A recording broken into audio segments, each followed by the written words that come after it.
I'm not a quilter, but it seems like intentionally trying to attract cats to your quilt while you're making it might hinder things a bit. I'm Kylie at Games Unlimited, and these are my picks of the week.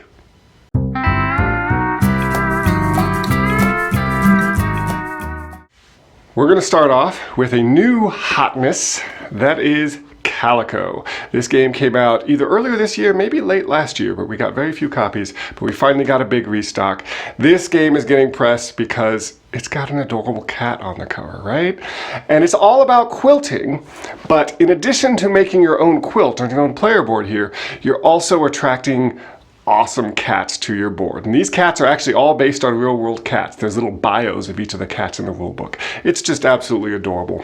The gameplay is very straightforward. Each player is going to have a board, and you're going to take turns putting a hexagonal tile anywhere you like on your board. Then you're going to draw another one from the face-up pile, refill it, next player takes their turn.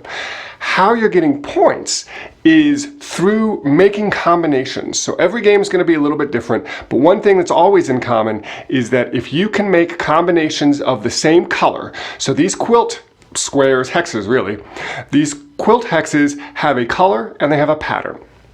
So if you can make a row, column, any sort of conglomeration of 3 of the same color, you're going to get a button of that color, and each button is worth 3 points. So you want to get a lot of buttons on your quilt. If you can do all 6 colors, you get a bonus rainbow button that's also worth 3 points. But you're also trying to attract these gorgeous kitties to your quilt, and those are what's going to change every game. Depending on the cat that you have out there, there'll be 3 of them. They'll have certain patterns that they like, because of course cats are colorblind, so they only care about the patterns. And if you can make that pattern, use those patterns in the particular configuration that they want. So some cats just want 3 of the same pattern. Some of them want 4, but they have to be in a line, various things like that. If you can do that, you attract that cat. You're actually going to get a cute cat token to put on your quilt, and they're going to be worth points. The harder the pattern, the more points they're worth.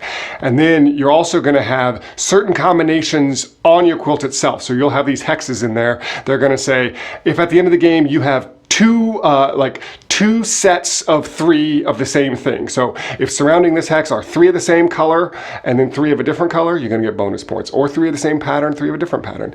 So you're trying to negotiate all of these things at once as you're choosing hexagons and putting them on your quilt. Very fast, super family-friendly game. You can play this just about with all ages, but it's got a good puzzly element to you as you're trying to figure out what to pick and what to place. Highly recommend you check out Calico. Next up, I want to talk about a new drafting game that came in. This is Dragon Parks. So this is a drafting game, think something like Sushi Go or Seven Wonders, but it uses clear, you're drafting these clear cards. So each person has 3 parks on their board, and you're going to pass around a hand of these clear cards. They're going to show various spots on your park that would be covered up. If you place this clear card on top of it, you're going to cover certain spots, and the transparency is going to leave certain things to come through. So you want to attract dragons to the different areas on your park. You're going to get points each round. Different colored dragons are going to get you points. Having the most of the blue dragons are going to give you some bonuses.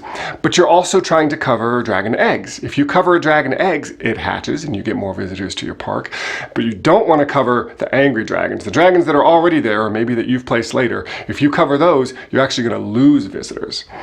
And of course the dragons need to eat, so you're going to want a lot of sheep amongst your 3 parks, because at the end of the round you need to count up how many dragons you have. You're going to get the points for them, of course, but they each need a sheep to eat, and if they don't have one, well, they're going to eat whatever they can find, which means losing some visitors to your park. So very fast, maybe 15-minute game, good replayability, because each game you're going to have different cards that you're drafting. The order at which the different colored dragons are going to score change a little bit, but just a good fun game. I would say easily accessible ages 6 and up. That's Dragon Parks. And last up, I'm sort of on a family game theme. That's what I've been playing this week. No Thank You Evil. This is what I now consider a classic role-playing game introduction. This is a role-playing game for families, particularly families with young kids. This is an RPG you can play with kids as young as like 4. As long as you've got some imagination, you can play this game. So in No Thank You Evil, the players are kids. They're actually playing actual kids who when they go through either under their bed or through a secret doorway in their room, enter the land of Storia. And in the land of Storia, they've got an I Got Your backpack that talks to them, gives them advice. It's got all sorts of tools for them. They've got their squirt gun, they've got their map of Storia, and they go on adventures.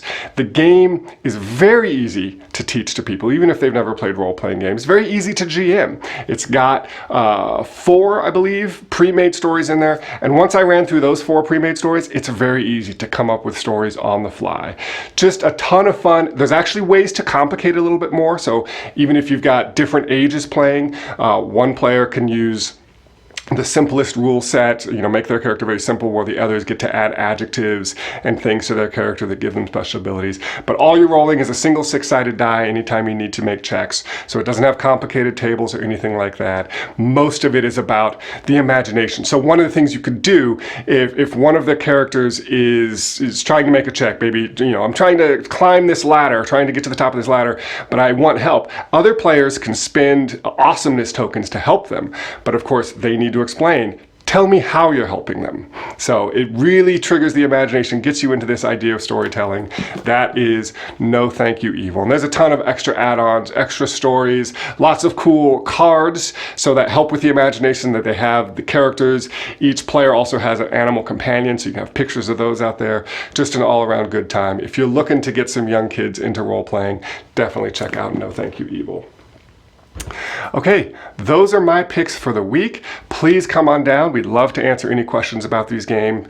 Pick one of them up, go home, and unbox some fun. I'm Kylie at Games Unlimited.